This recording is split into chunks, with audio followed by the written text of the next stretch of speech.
Clean Energy Standards, Selected Issues for the 117th Congress. Updated February 22, 2021. For many years, policies to reduce greenhouse gas (GHG) emissions have been of interest to Congress. Congressional and constituent interest continues in the 117th Congress. One option to reduce GHG emissions from electricity generation is a clean energy standard. A Clean Energy Standard (CES), sometimes called a Clean Electricity Standard, is a policy that requires a minimum share of electricity to be generated from eligible clean sources. No universal definition of clean energy exists, and proposals differ in what technologies are included. Some proposals, usually referred to as a Renewable Portfolio Standard (RPS), include only certain renewable energy sources, for example, solar, while other proposals also include nuclear power, fossil fuels equipped with carbon capture and storage (CCS) technology, certain natural gas technologies, or other energy sources. As of 2020, 30 states and the District of Columbia have implemented a CES, including 10 jurisdictions that will ultimately require 100% of covered electricity sales to come from eligible clean energy sources. Members of Congress have demonstrated a long-standing interest in CES policies, with proposals for a national CES dating at least to 1997. None has been enacted. Most recently, 6 bills introduced in the 116th Congress would have established a national CES, sometimes in conjunction with other policies. The measures differed in eligible sources, final targets, and implementation details. For example, one bill would have required 100% of covered electricity sales to come from renewable energy sources by 2035. Another measure would have established CES targets consistent with 80% reductions in electricity GHG emissions, but only after certain new technologies like CCS for coal-fired power plants met defined market penetration thresholds. 4 of the bills would have established a 100% clean energy requirement for U.S. electricity generation with target dates ranging from 2035 to 2050. Other proposals put forward in 2020 also might be relevant to CES discussions in the 117th Congress. 2 separate House committees supported 100% CES policies. One aimed to achieve 100% clean energy used for electricity generation by 2050 and the other aimed for 100% by 2040.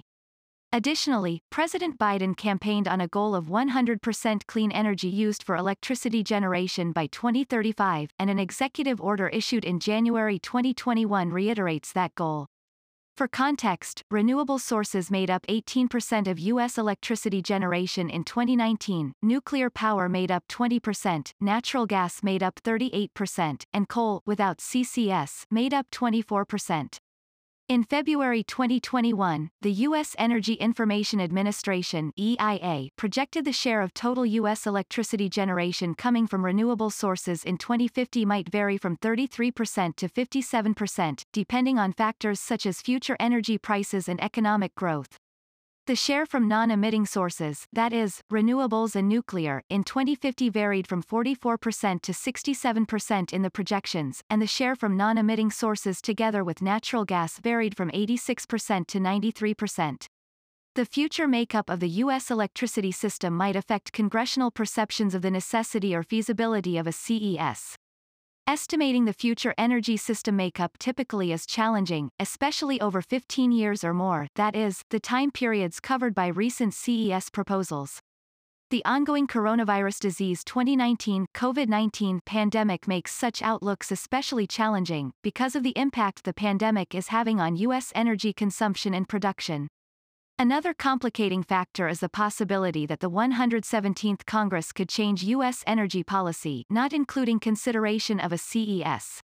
For example, legislation might aim to change the relative price of certain energy sources through tax incentives, carbon pricing, or other means. Legislation could seek to alter future U.S. electricity demand, for example with policies to increase electricity use for transportation or, alternatively, policies to decrease electricity use through improved efficiency.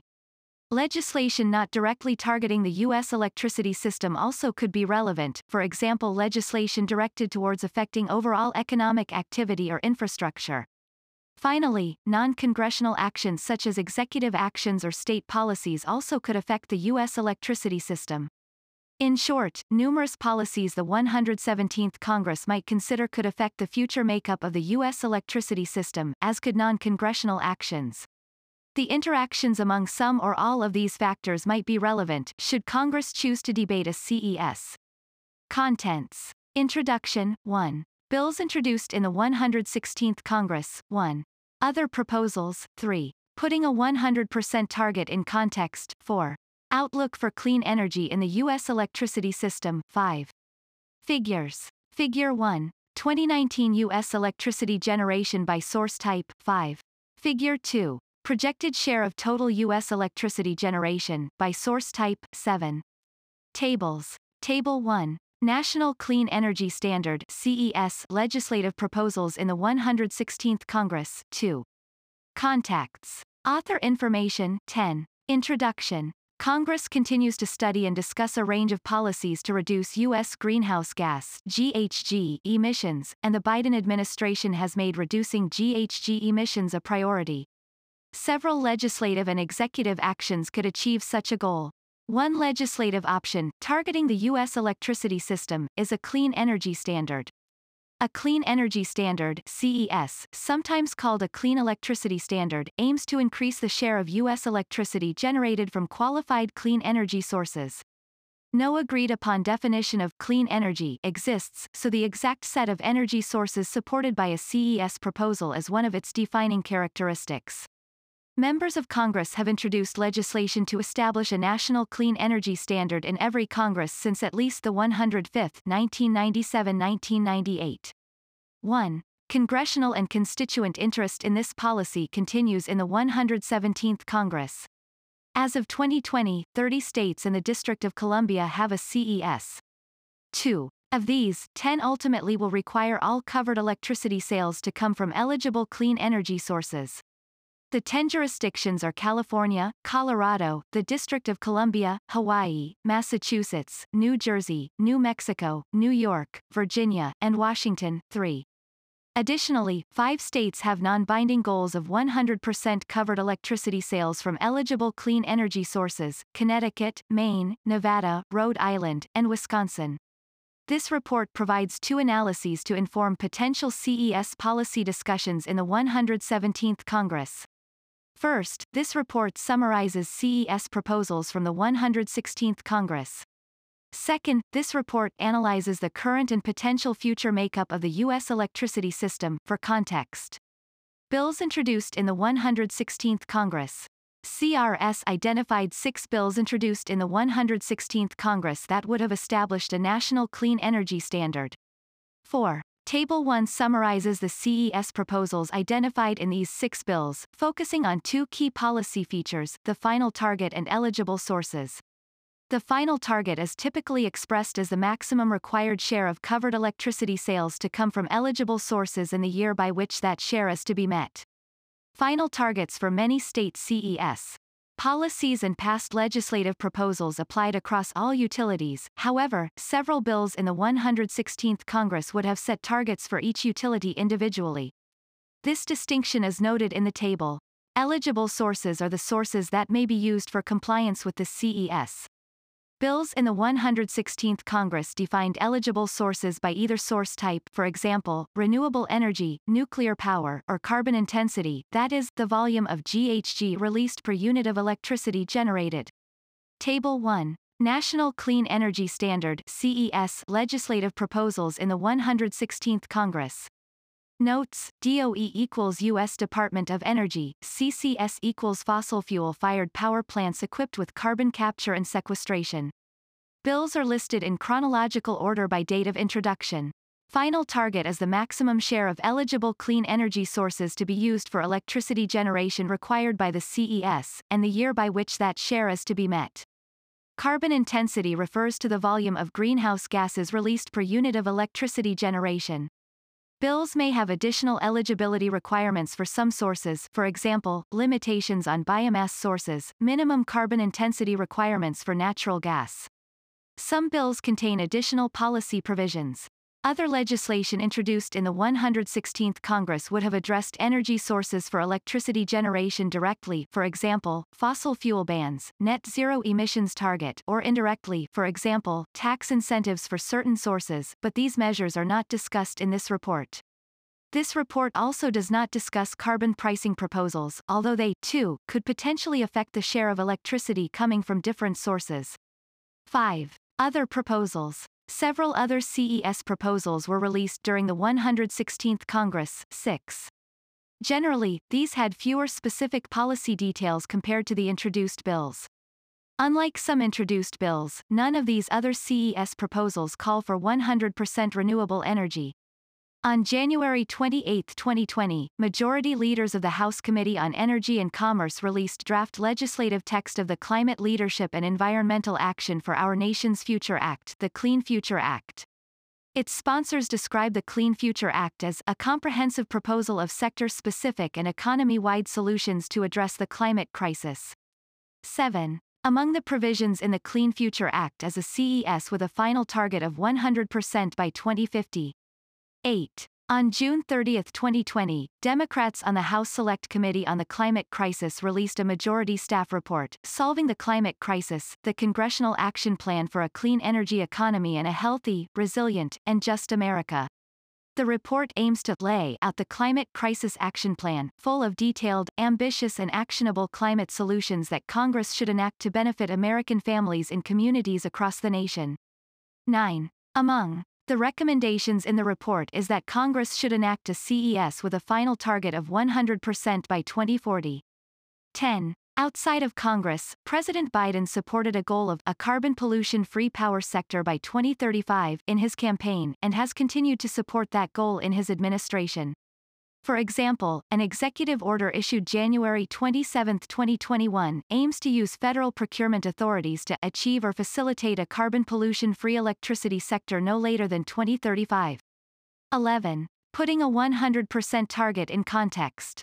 As summarized above, most CES proposals in the 116th Congress would have required nearly all electricity to come from eligible clean energy sources in the 2035 to 2050 timeframe.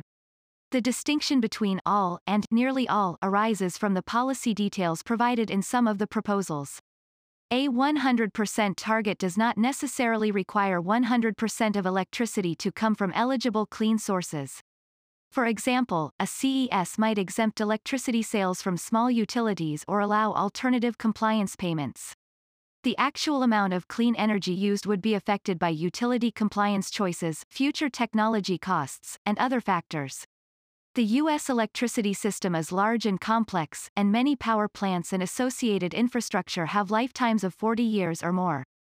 Experts disagree about the extent to which these features present cost and feasibility challenges to achieving a 100% CES in 3 decades or less.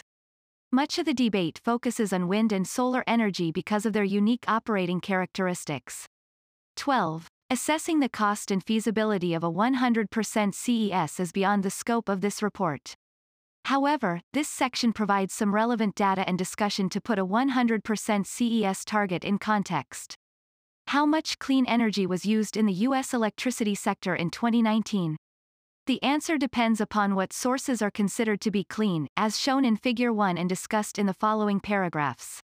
In 2019, renewable energy fueled 18% of U.S. electricity, while renewable energy plus nuclear power fueled 38%. 13. These sources together with natural gas fueled 76% of U.S. electricity in 2019. Figure 1. 2019 U.S. electricity generation by source type. Notes: Other includes petroleum and gases derived from fossil fuels. Details of energy source classification are provided in this report and in the EIA source. Figure 1 uses the following classifications. Renewable energy means all renewable energy sources, including small-scale and distributed sources, for example, rooftop solar, all hydropower, and all biomass. Some CES bills introduced in the 116th Congress would limit the eligibility of hydropower and biomass, for example by specifying types of eligible biomass feedstocks, but those limitations are not considered here. Natural gas means any power plant using primarily natural gas, regardless of technology type or carbon intensity. Some CES bills introduced in the 116th Congress would allow natural gas plants to be eligible if they met certain carbon intensity thresholds, but those limitations are not considered here. Should Congress debate a national CES, it could set eligibility criteria based on energy source, carbon intensity, or other characteristics.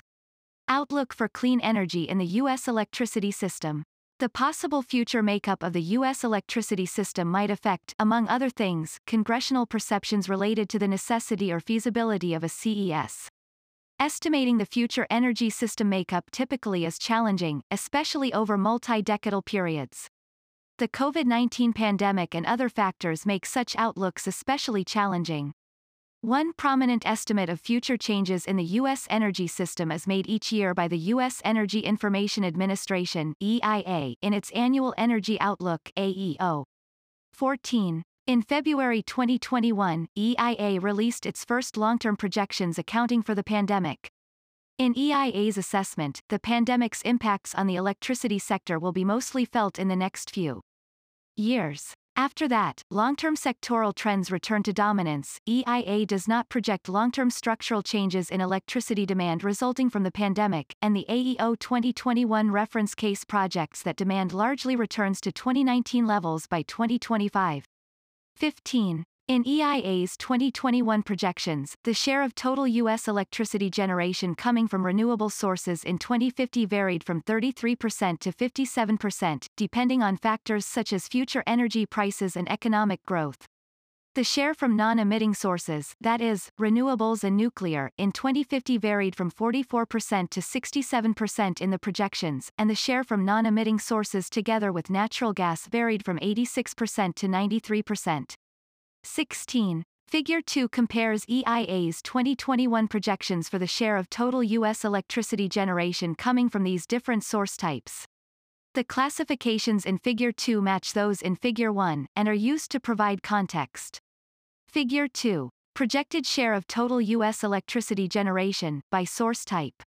Notes, details of energy source classification are provided in this report and in the EIA source. EIA side cases include alternative assumptions about future energy supply and prices, technology costs, and economic growth. It is unknown how the COVID-19 pandemic ultimately will affect clean energy's trajectory, because the pandemic is ongoing and the economic impacts could still change. In any case, two key factors affecting the share of clean energy in the future U.S. electricity system are 1. The pace of additions of new clean energy, and 2. Total electricity demand. 17. Legislative responses to the pandemic or other issues such as climate change could affect either or both of these factors, increasing the uncertainty in long-term projections. The pace of clean energy additions is affected by the pace of new power plant construction overall, and the share of clean energy within new power plants. New power plants are planned when needed to meet increasing electricity demand, but demand in the United States overall was mostly unchanged from 2005 to 2019. 18. Generally, electricity demand increases with increasing population and economic activity, though energy efficiency and conservation can offset these factors. New power plants also are planned to replace retired power plants as part of the natural aging and turnover of the U.S. power plant fleet. While a number of factors affect the share of clean energy within new power plant additions, technology and fuel costs are two main drivers. Power plant developers generally choose an energy source primarily based on economics. In other words, the sources that usually are used by new power plants are the ones that can generate electricity at the lowest cost per unit of electricity, inclusive of tax incentives or other financial factors. Policies, like state CES requirements, also can influence decisions about new power plants. Economics and policy have been favorable for new power plants using wind and solar energy for several years, and most experts expect that will continue. For example, wind and solar are expected to make up 70% of new capacity additions in 2021. 19. Currently, when overall demand for electricity decreases, the share of clean energy goes up, all else being equal. This outcome is driven mostly by wind and solar energy. Those sources have relatively low operating costs because the fuel is free, so they typically are used to generate electricity whenever the wind is blowing and the sun is shining. In other words, once a power plant using wind or solar is built, it often operates to the maximum extent possible, for economic reasons. Decreases in electricity demand disproportionately affect non-renewable sources, for example, coal, because of their relatively higher operating costs. These economic factors are part of the reason why generation from coal-fired power plants fell in 2020. As noted above, Congress could enact non-CES legislation that could affect the pace of additions of new clean energy, total electricity demand, or both. For example, legislation could influence power plant developers' choice about energy sources by altering their relative prices in the market. For example, tax incentives to lower prices for certain sources or carbon pricing to increase prices for certain sources. Legislation also could affect electricity demand by increasing use of electricity in the economy, for example, for transportation, or decreasing electricity demand by promoting efficiency measures. Legislation not directly targeted at the electricity system also could affect the outlook for clean energy in the U.S. electricity system. For example, legislation affecting overall economic activity could affect future electricity demand, and infrastructure policy could influence the private sector's decisions about what energy sources to use for electricity generation. Also, non-congressional actions, for example, executive actions, state policies, affect the U.S. electricity system. In short, numerous policies the 117th Congress might consider, and non-congressional actions as well, could affect the future makeup of the U.S. electricity system. Should Congress also choose to debate a CES, the interactions among some or all of these factors might be relevant. Author information: Ashley J. Lawson, Analyst in Energy Policy.